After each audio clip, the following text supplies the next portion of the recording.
What is going on, guys? Hope you're having a fantastic day. It's Chris Leo with the leading agent team at Status 5 Studio.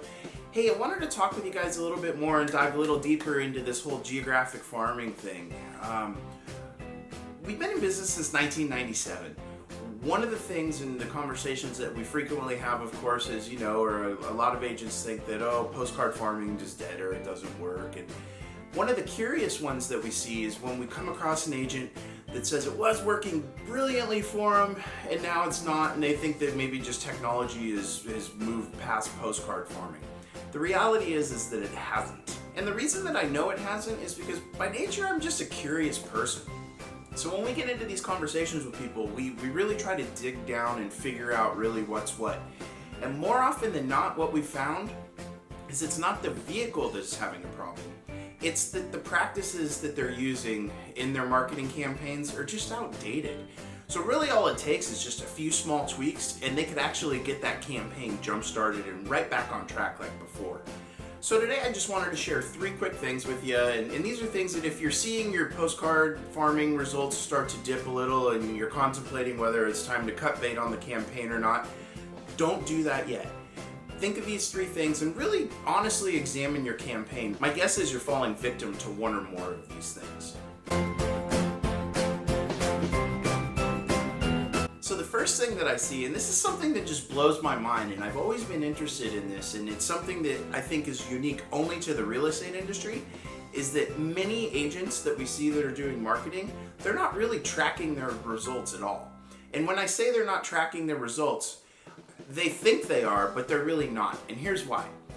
I'll ask an agent, hey, how's your postcard campaign going? Well, I got 1 or 2 listings. I was like, yes, but how many leads are you getting? Who's responding to what types of pieces the most? And they just start to look at me blankly. So then I ask them, it's like, well, you're not really tracking your results, are you? And the answer that we always get is some version of, well, I know that I got a response when they pick up the phone and call me, whether it's to schedule a listing appointment or they want me to take, them off my mailing list. At least I know I'm getting some sort of a result. That's not tracking. Real estate is the only industry in the world that I know of that spends thousands, tens of thousands, hundreds of thousands of dollars these realtors are spending on marketing, and they're not tracking any of it. If I went into Apple and sat in the boardroom and talked with their their chief marketing officer about this great campaign that we think will totally boost Apple sales and it's just going to be a wonderful thing, inevitably we're going to get into the conversation of metrics and how we think it's going to go and what the tracking is. And if I just kind of glassed over and said, well, we don't have any way to track it, it's just going to work, it's going to be great, they would throw me out. They'd have security drag me out into the parking lot. Real estate, on the other hand, it just puzzles me. They don't do this. So one of the things that you have to wrap your mind around, especially in this day and age with technology, is that you have to track your results. My personal favorite way to track postcard response rates is by using what they call capture codes on the postcards. I'm going to link below a demonstration video that we have for our particular postcard capture system. But in all honesty, there's 2 or 3 companies out there that offer the same kind of service, and whether you go with ours or you go with theirs, the take-home message here is that you have to track your postcards. Watch the video below, but in a nutshell, what a capture campaign is every card has a unique code printed on it. There's a call to action that drives the homeowner back to a website, and they will punch in that code and they will punch in their email address to get whatever the item of value promised was. So for many times, agents that we work with, the default message they want is get an instant online home valuation. Our system's a little more vast than that. Most of the other systems, that's all they offer. They're one-trick ponies. Ours can offer practically anything. You can link video tours. We have ebooks. You name it. Anything that can be linked onto the internet, the code can go to. But that's not the point. The point is when the homeowner punches in that code in their email address, you get an immediate response that Jane Smith at 123 Main Street just responded to the June market update postcard for Farm Area 2. So you know which piece was responded to, which area, specifically the homeowner and what their address is, and you get their email address so you can do further marketing to them. So you can see now we're at the point where we're really doing methodical marketing. We're not just shotgunning everything out there and just hoping somebody calls us on the phone. It doesn't work that way. There's so many options now for people to go on the internet and research stuff. You want to be tracking. And the reason you want to track, even if they're not ready to list right now, that's a qualified lead. And because there's so many other places they can go, you don't want them to forget you. So you take those leads that you get and you put them into a separate campaign. So you've got the main farming campaign, but then you've got some separate campaign, and it's just one more way to help ingrain your brand in their minds. It could be something simple like door knocking. It could be another postcard campaign, but maybe just a little more personalized and specific to maybe preparing your home for sale, for instance. Or maybe it's an electronic drip marketing campaign. Whatever it is, you know who those people are, and you have the opportunity now because they've raised their hand, and in some form or fashion they're saying, I am interested in some level in your services. So without that tracking, you're missing the boat on all those potential opportunities. Another problem that we find generally has to do with agents that have been marketing for a very long time in a specific farm area. What we find is that their results are declining, but the reason is because their content in the last, say, 10, 20 years really hasn't changed. So what happens is their content hasn't changed, but the demographics and needs of their neighborhood has. So there's a couple of parts to this, and for any of you that fall into this first category, I'm not trying to pick a fight with you, and I don't want to make you feel bad, but I really want to drive home a point. In virtually every marketplace in the United States, homeowners do not care about your recipe cards. They just don't.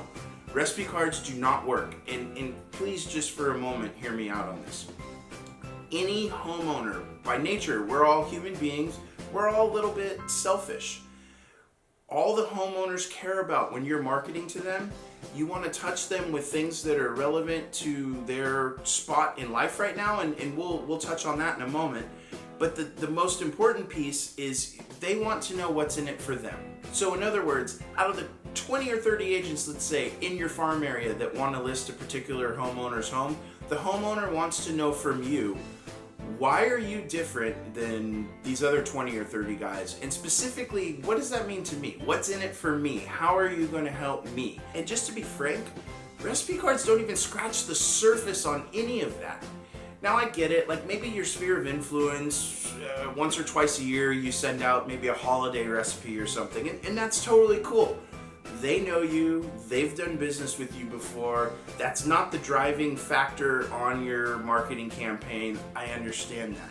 But I cannot tell you how many agents we've seen with outdated content, like for instance the recipe cards, since we're talking about it now, that it just doesn't apply anymore, and that's the reason that the results are declining.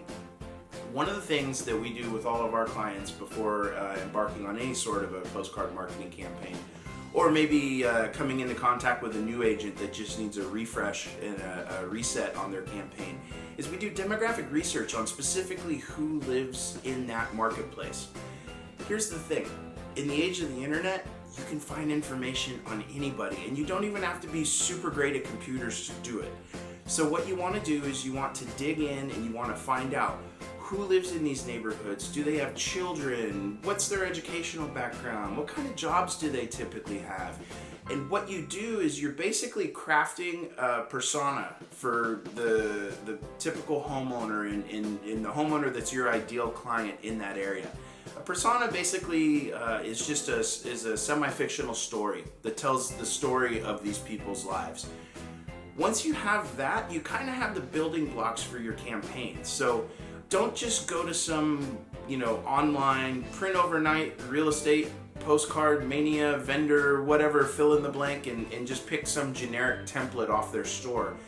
Craft your messages. Work with a firm to help you, and based on what you know about the people in your farm area, come up with content that's going to be compelling, timely, and really speak to who these people are, so that way you have the best opportunity of having them think of you first and really winning that opportunity to go to the listing appointment and win their business and get that listing. And then the last one, of course, and I know we've talked about this a million times, and you're going to hear it from me a million more because it's just that important, is you have to be relentlessly consistent with your campaigns. And what I mean by that is not just consistently mailing to homeowners every 3 to 4 weeks, but you really have to focus in, and you have to be consistent with your lead follow-up. You have to be consistent with every piece of your campaign. So you get these responses from your capture cards, and you have this pool now of potential leads. You need to make sure that you're putting them into some other campaign as well, that they're consistently getting from you to help nurture that lead and move them through the funnel from a interested lead to a qualified lead to a client. Your main campaign, your geographic farm campaign, you have to have a marketing schedule set up ahead of time, and you have to have everything in place so no matter how busy you get and how many fires you're putting out with your listings, somehow, whether it's a firm like ours or whether you have an assistant, or if it's even the person that works at the front desk at your real estate brokerage that maybe you pay an extra couple of bucks to help you, get labels on postcards.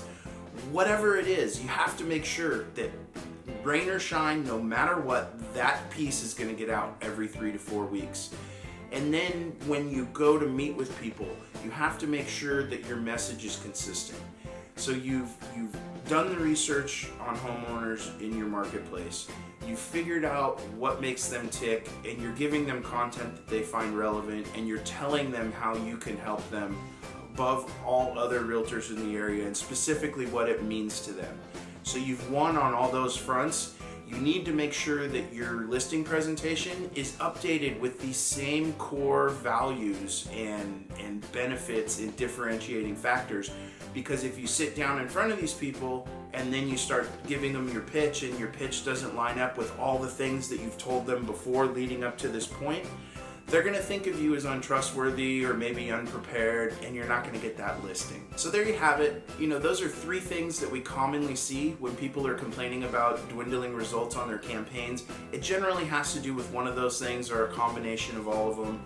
If you have any questions, definitely jump on the comments below. I'm happy to dig down deeper with you. I can even answer specific questions that pertain to your marketing. In the comments, there's also a email link if you want to schedule a consultation. If you like what we're doing, like this video, subscribe to our channel, and I appreciate you checking it out, and go out and make it a great day.